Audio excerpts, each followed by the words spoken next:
Welcome back inside the Now Morning Show. Hope you're enjoying yourself so far. This morning we're putting InvesTT inside the spotlight on now, and we have the president of InvesTT, Mr. Sekou Alleyne, joining us on set. Good morning to you, sir. Good morning, good morning. How are you doing this morning? Very good, very good. All right, so just before we get into the conversation itself, can we just recap the mandate of InvesTT? Sure. InvesTT, or Invest Trinidad and Tobago, is the investment promotion agency for Trinidad and Tobago. And our mandate is to attract, retain, and facilitate investments, direct operational investments in Trinidad and Tobago. That is to say, we work with both foreign and local businesses to realize their investment plans, to set up operations in Trinidad and Tobago, to use Trinidad and Tobago as a platform to service global, regional, and global markets. And how has that journey been for you so far as president? The journey has been good. It's just been over 3 years. It's been quite a task, particularly through the COVID period, to use digital channels and other channels to be able to reach investors, to raise awareness of Trinidad and Tobago as a platform, and bring them through the process of doing their due diligence and considering the island, and then setting up operations where we were successful in winning the business from them. So it's been quite a journey, but certainly there were the ups and downs, but we've done pretty well. We've been able to target and bring in investments in the manufacturing sector, the business process outsourcing sector. That's a burgeoning one that we're seeing a lot of activity in the agro-technology sector, as well as hotel development as well. So it's gone well. Now, I'm happy to hear that it's going well, but I imagine that in this process, there will be, I mean, you mentioned COVID, you mentioned that time period and some of those challenges, but what are some of the biggest challenges that you encounter when trying to get people to say, invest in Trinidad and Tobago? Well, from a foreign investment standpoint, it's the awareness of the country as an investment destination. We are competing with some pretty large regional competitors in Central America, as well as in the Caribbean in particular sectors, as well as those who would tend to have a brand more known for on the investment side, whereas Trinidad and Tobago is very well known in the oil and gas sector and some of the creative sectors. The sectors that we are promoting are primarily outside of the oil and gas in order to aid in the diversification effort.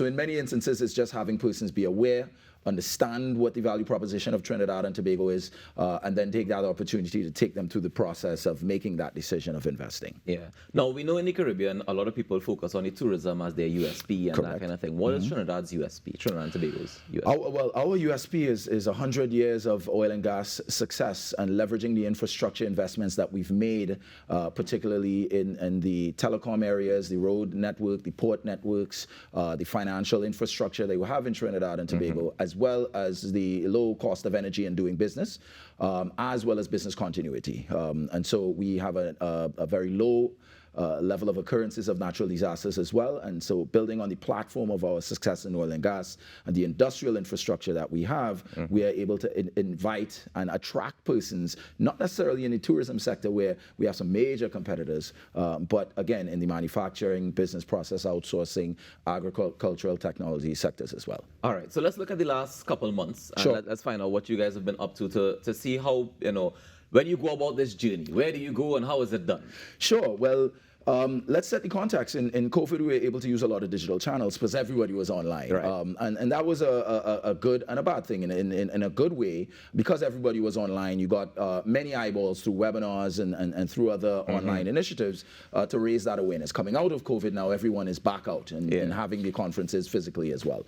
And so you have to ensure that you keep Trinidad and Tobago in the mind space of the investor so that when they are making their investment decisions or coming up with their investment projects and they're looking at the world in regions, and they look at Latin American and Caribbean region, that Trinidad and Tobago is always part of that conversation.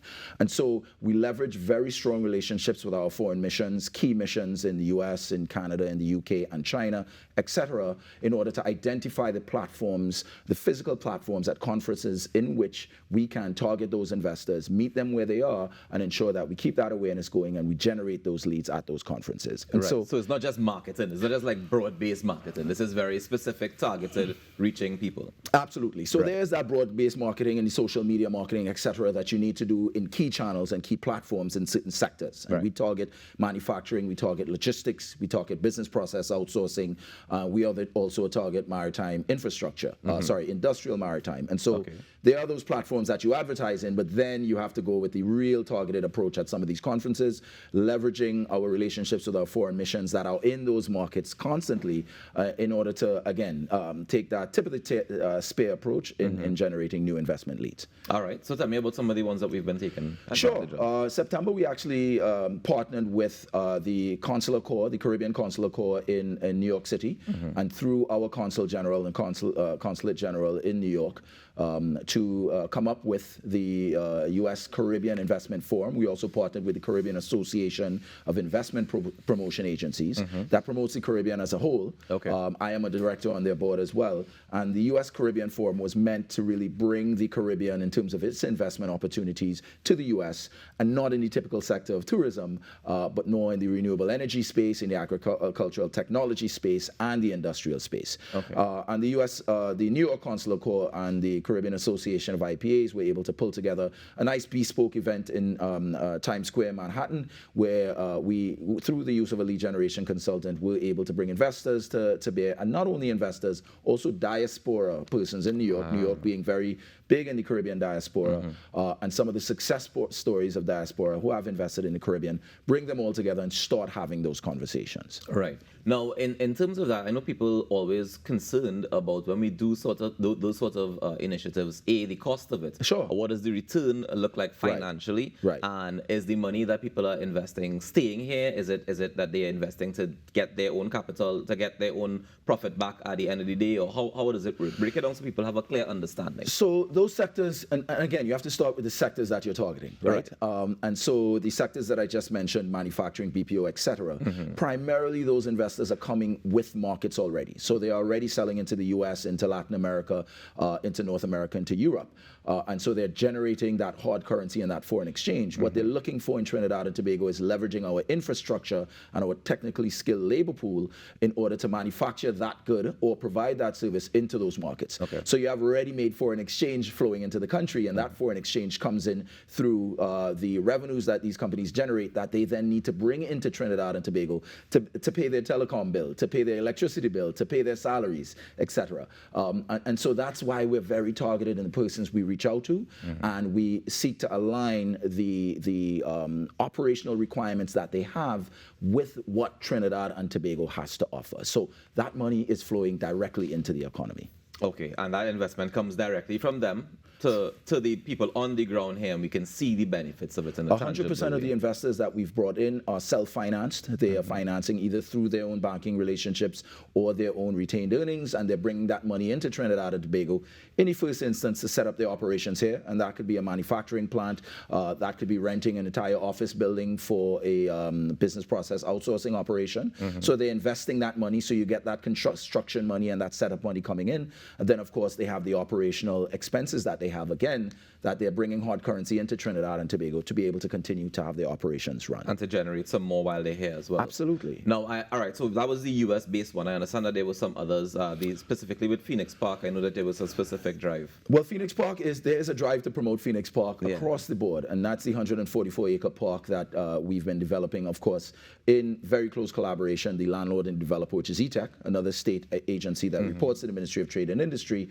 and because of its close proximity to the port and its industrial infrastructure, again, attracting foreign firms that will come and set up in the park, particularly Chinese firms, as there's a strong partnership with the People's Republic of China to attract those types of firms to do exactly what I just suggested.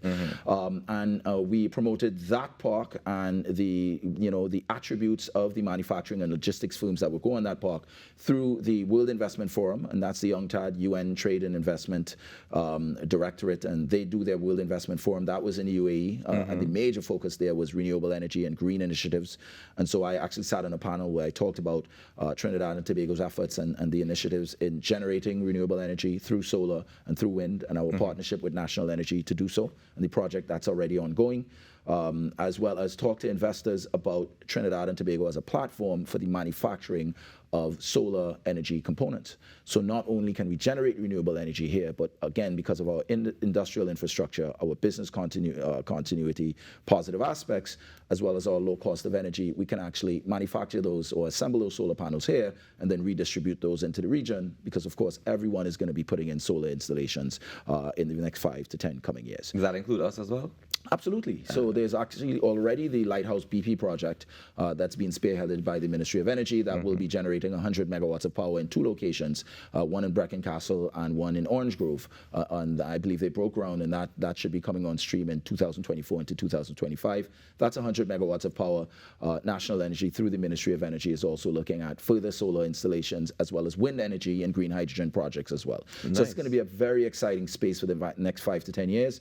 And InvesTT seeks to partner to ensure that we attract the right investors in those spaces, not just to generate that power, but also, again, to leverage Trinidad and Tobago as a base for the manufacturing of those components to then export into the region and to the wider global market. Would you say it was successful in terms of people came on board and they said yes, or they still pending? Or? Well, it was great. And again, we partner very closely with our mission. So our High Commissioner in the UK actually attended that particular forum with us as well, right, and spoke on a panel with other Caribbean leaders. And we were actually approached by 2 companies that are interested in renewable energy projects in Trinidad and Tobago. And again, that discussion comes as a package. It's not just installing that renewable energy capacity, but can you also manufacture your panels here? Yeah. That's great.